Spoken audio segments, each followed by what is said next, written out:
what's going on, guys? Today we've got a 1992 Gibson Explorer in black. This thing's a shred machine. Oh yeah, you can tell. Yeah. The weight on this guitar is 8 pounds, 14 ounces. It's got a slim neck. The nut width is 1.70 inches. The depth at the first fret is 0.80, and the depth at the 12th fret is 0.89. We call it slim. Some people might call it a 60s neck. I don't know. It's thin. It's got a rosewood fingerboard. The pickups on this, it has non-original pickups. So the pickups are Seymour Duncan parallel access trumbuckers. At least what's underneath of the labels underneath, it says 2BJ on the bridge one, and then it says 1NJ on the neck. From what I could gather, they're parallel access trumbuckers is what they are. The case on this one is non-original, and yeah, I think those pickups, I really like them. Yeah, I would say there's, I mean, let's hear it. Yeah. And then we'll talk about it a little bit. All right. But we'll just play some multi-voice chords so we can get.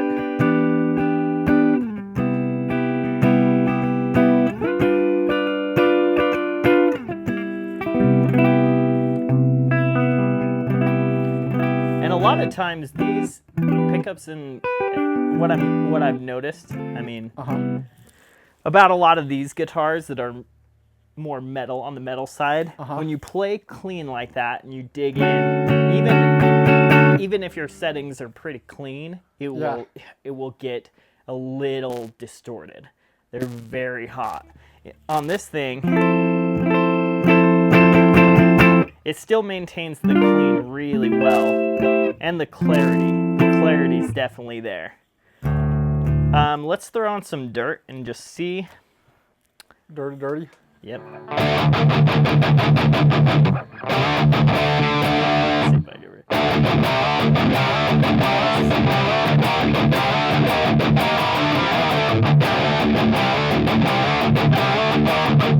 Yeah, something like that.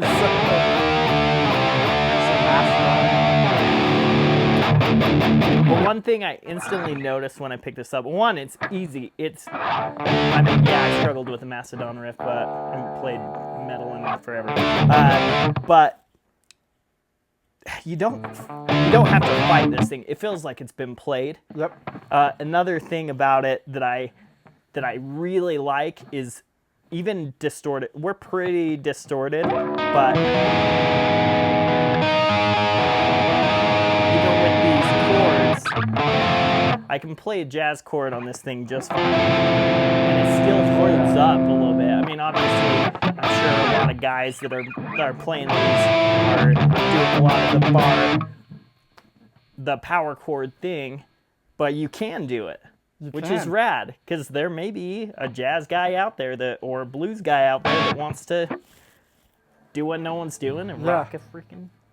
Yeah, so I feel like this normally would have come with like a 496R and a 500T or a 498T. I think these Duncans that are in it sound way better. Oh yeah. I think they're just tighter. They got a lot. And yeah, they just seem to be handling saturation really well. Yeah, and just chords, man.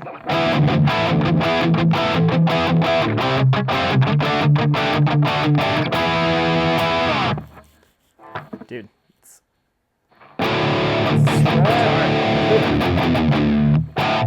Right on. Sweet. Cool.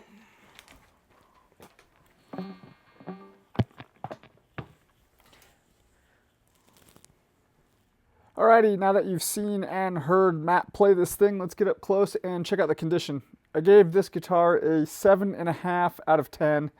It's got scratches, dings. It's got some spots where the clear coat is cloudy, mainly on the back of the neck. It's got a little finish checking going on. It's got a finish crack coming from one of the tuners on the back. It's not a crack in the wood. It's definitely in the finish. And then it's got some wear on the back. Let's start. Just right off the bat, you can see that it's a little bit foggy, and then scratches and dings. A little bit of the fogginess is kind of like right in that area. And then looks like we've just got some scratches on that guard and some dings. Okay.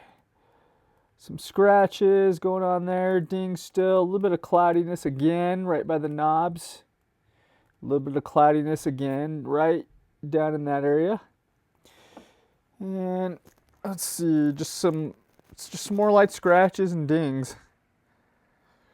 It's a 92, let's play a bit.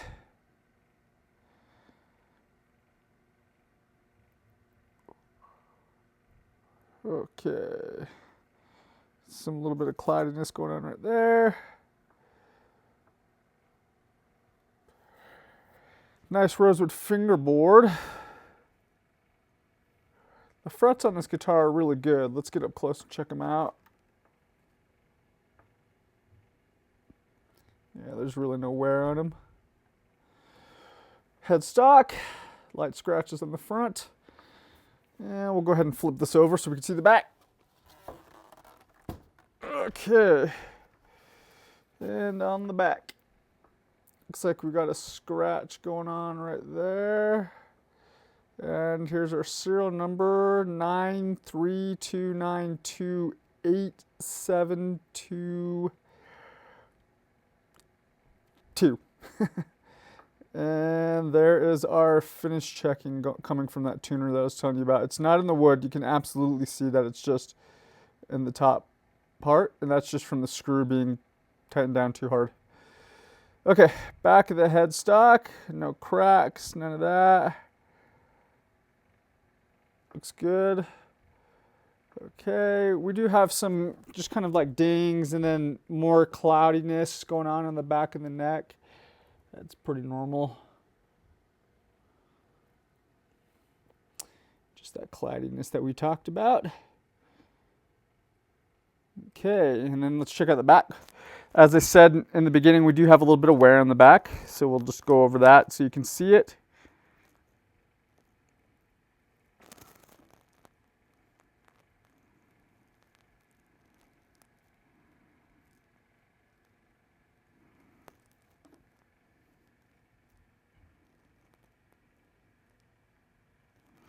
Definitely this guitar was made to play, not sit on the wall.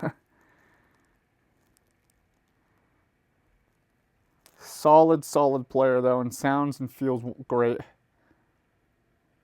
And let's check that out a little bit more.